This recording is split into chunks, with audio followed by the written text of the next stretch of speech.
ఇవాళ ప్రజల ఆకాంక్షలు చూద్దాం. ఈ ప్రాంతంలో కానీ ఆ ప్రాంతంలో కానీ ఆ ప్రాంతంలో కోరుకునేది మాకు ముఖ్యమైన 4 సమస్యలు పదే కూడా చెప్తున్నాను. మాకు హైదరాబాద్ సమస్య తేలాలి. ఎందుకని అంటున్నానండి, ఇదే ఈ విధానంలో అన్నదమ్ములుగా విడిపోదాను ఒక పక్కన చెప్తాను. నేను సింపుల్ విషయం అండి.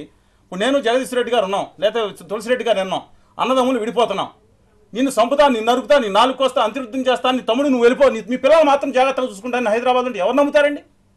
తమ్ముడు నువ్వు వెళ్ళు, జాగ్రత్తగా ఉంటాను, నీ పిల్లలు నా పిల్లలు అని ఆశ్వాసన కల్పించిన రోజు ఏ రోజున వచ్చింది. నేను చెప్పిన దాంట్లో వాస్తవికతను ప్రతి ఒక్కరు ఒప్పుకుంటారు. ఓకే, ఒకసారి దిలీప్ గారితో మాట్లాడాలి. దిలీప్ గారు చెప్పండి, ప్రస్తుతమైనటువంటి పరిస్థితిలో శ్రీకృష్ణ కమిటీతో కలిసిన అనంతరం కేసీఆర్ ఈ ప్రకటన చేయడం జరిగింది.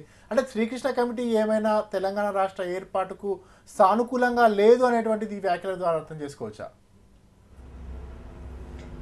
ఒకటండి, నేను ఇంకో విషయం కూడా మీకు చెప్తారా, మీకు ఇటుపక్క కూర్చున్న శ్రీనివాస్ గారు కానీ అటు కూర్చున్న తులసిరెడ్డి గారు కానీ గతంలో స్టాటిస్టిక్స్తో పాటు లేకపోతే వాళ్ళ పార్టీ మేనిఫెస్టోతో పాటు చెప్పేవాళ్ళు ఏంటంటే తెలంగాణ ఇవ్వడానికి మా అధిష్టానం కట్టుబడి ఉంది, మా మేనిఫెస్టోనే ఉందని తులసిరెడ్డి గారు, ఎట్టి పరిస్థితుల్లో ఆంధ్ర రాష్ట్రం ఏర్పడాలి, తెలంగాణ ఏర్పడాలని చెప్పినటువంటి శ్రీనివాస్ గారు. అసలు మీరు ఫ్లాష్ బ్యాక్ వెళ్తే వాళ్ళ వాదనకు వాళ్ళు ఈరోజు కట్టుబడినారని నాకు ఆశ్చర్యం అనిపిస్తుంది వాళ్ళ వాదన వింటుంటే. సరే, వాట్ ఎవర్ ఇట్ ఈస్, ఆ డిబేట్లోకి పోకుండా నేనేమంటానంటే శ్రీకృష్ణ కమిషన్కి తెలంగాణ ఆకాంక్ష ఏంటో చెప్పిన తర్వాత బయటకు వచ్చి కేసీఆర్ మాట్లాడితే అక్కడే తెలంగాణ ఇవ్వరు అని అన్నంత మాత్రాన మాట్లాడాను, లేదు ఇస్తానని అనడం వల్ల వచ్చారని మాట్లాడారని అనుకోవటం ఈరోజు అది కరెక్ట్ అనాలిసిస్ కాదు.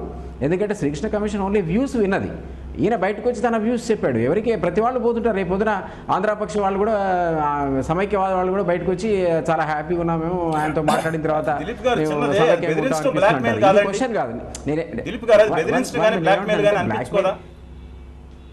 మీరు కూడా వెళ్ళారు, దుగ్గల గారితో కూర్చున్నారు, నేను కూడా వెళ్ళాను, దుగ్గల గారితో కూర్చుని నేను కూడా మాట్లాడి వచ్చాను. దుగ్గల గారితో మా ఆవేదన పంచుకున్న ఆయనతో చెప్పాము, ఆయన మాకు కూడా సమయం ఇస్తున్నారు. కానీ ఇలా కమిటీ ఒక రాష్ట్ర అధ్యక్షుడు వెళ్ళి కమిటీని కలిసిన తర్వాత అది ఒత్తిడిని పెంచడానికే బ్లాక్మెయిల్ చేయడానికి అనిపించుకోదండి ప్రజల్లో? ఆలోచించండి. ఇప్పుడు నేనేమంటున్నానంటే ఆయనతో బయటికి వచ్చిన తర్వాత మాట్లాడిన వాటికి మీరు ఇంత ప్రాధాన్యత ఇచ్చి అనాలిసిస్ చేయడం ఎందుకు? అసలు నేనేమంటున్నానంటే ఆ కమిషన్ అంటూ ఒకటి వేసిన తర్వాత ఆ నివేదిక ఏమొస్తుందో ఆయన ఇస్తాడు. మేమైతే నమ్మట్లేదు ఆయన తెలంగాణ ఇవ్వమని రాసేస్తాడని మేము నమ్మట్లేదు. మేము ఒకటే అంటున్నాం, తెలంగాణ విషయంలో అన్ని రాజకీయ పార్టీలు మోసం చేశాయి. ముఖ్యంగా ఆంధ్ర పెట్టుబడిదారులు బయట లాబింగ్ చేసి అంశాన్ని నీరుగార్చడానికే కమిషన్ తీసుకొచ్చారు. కాబట్టి డిసెంబర్ తర్వాత కూడా ఏదో జరుగుతుందని మేము అనుకోవట్లేదు. డెఫినెట్గా తెలంగాణ అనేది మీరు అనుకుంటున్నారా? ఈరోజు మీకు కాస్త రిలాక్స్గా మాట్లాడుకునే అవకాశం ఏర్పడేది. ఎందుకంటే శ్రీకృష్ణ కమిషన్ చేయబట్టి అటు తులసిరెడ్డి గారికి కానీ ఇటు మీకు కానీ నింపాదిగా కూర్చొని ఈరోజు అనలైజ్ చేయడానికి అవకాశం ఏర్పడ్డది. మీరు మళ్ళా చూడండి, జనవరి, ఫిబ్రవరి, మార్చిలో నివేదిక వచ్చిన తర్వాత ఇవ్వమని ఇస్తే పర్వాలేదు. ఒకవేళ న్యూట్రల్ రిపోర్ట్ ఇచ్చినా వద్దని రాసినా తెలంగాణ మళ్ళా అంటుకుంటుంది. అయితే అది సివిల్ వార్ అనో లేకపోతే జాతుల మధ్య వైరమనో ఆంధ్ర ప్రాంతం వాళ్ళని కొడతారనో తంతారనో వెళ్ళగొడతారనో అది కరెక్ట్ కాదు. అది మేము కూడా వ్యతిరేకిస్తున్నాం. గతంలో చాలాసార్లు ఆ పార్టీ అధినేత కూడా టీఆర్ఎస్ అధినేత కూడా చెప్పాడు, ఇక్కడ ఉన్నటువంటి సెటిలర్స్తో కానీ పొట్ట కుటితి కోసం వచ్చిన వాళ్ళు కానీ ఉద్యోగస్తులతో కానీ మామూలు ప్రజలతో సంబంధం లేదు. ఈ అంశం కేవలం దోపిడీదారులకు సంబంధించి ఎన్నోసార్లు చెప్పారు. అది పట్టుకొని ఇంతగా డిబేట్ చేసి దానికి సిగ్నిఫికెన్స్ ఇవ్వాల్సిన అవసరం లేదని అంటున్నా. ఆ అంశాన్ని పక్కకు పెట్టండి. మీరు చూడండి, రాబోయే రోజుల్లో ఈ కమిటీ రిపోర్ట్ ఏమైనా సరే అనుకూలంగా లేకపోతే తెలంగాణ మొత్తం అంటుకుంటుంది. అప్పుడు చూడండి శ్రీనివాస్ గారు, మీరు నేను ఏం మాట్లాడతాం ఆ డిబేట్ లో. జగదీష్ గారు తనతో మాట్లాడడం కాదు, వీరు మాట్లాడిందని కంటిన్యూ చేయడం కాదు. వీరు మాట్లాడిందని కంటిన్యూ చేయడం వరకు మీరు 2 విషయాలు మాట్లాడారు. బ్లాక్మెయిల్ చేసినట్టు కాదా అని.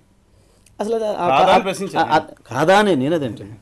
అసలు అది ప్రశ్నే కాదు, దానికి అది అర్థమే లేదు. ఎందుకు అంటున్నానంటే అసలు శ్రీకృష్ణ కమిటీ అనేది తెలంగాణ రాష్ట్రం ఇచ్చేది కాదు, తెచ్చేది కాదు, ఆపేది కాదు అని మేము ఫస్ట్ ప్రకటన చేసిన వాళ్ళం. మేము కేవలం టైం తీసుకోవడం కొరకు ఇక్కడ తెలంగాణ ప్రకటన చేసిన తర్వాత సీమాంధ్రలో వాళ్ళన్నిటిగా ప్రజలదే కానివ్వండి, మేము పెట్టుబడిదారులదే అన్నాం. మొదలుపెట్టింది పెట్టుబడిదారులైనా, తర్వాత నాయకులైనా, తర్వాత ప్రజలు కూడా కొంత ఉద్వేగానికి లోనైన మాట వాస్తవం.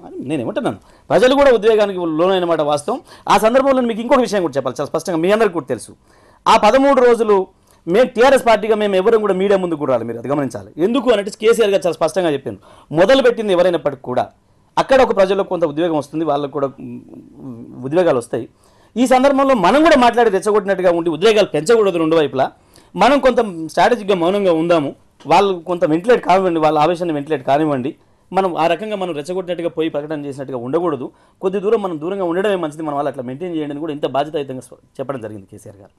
ఆ తర్వాత ఇవాళ శ్రీకృష్ణ కమిటీని కూడా మేము చాలా స్పష్టంగా చెప్పినాం. కేంద్ర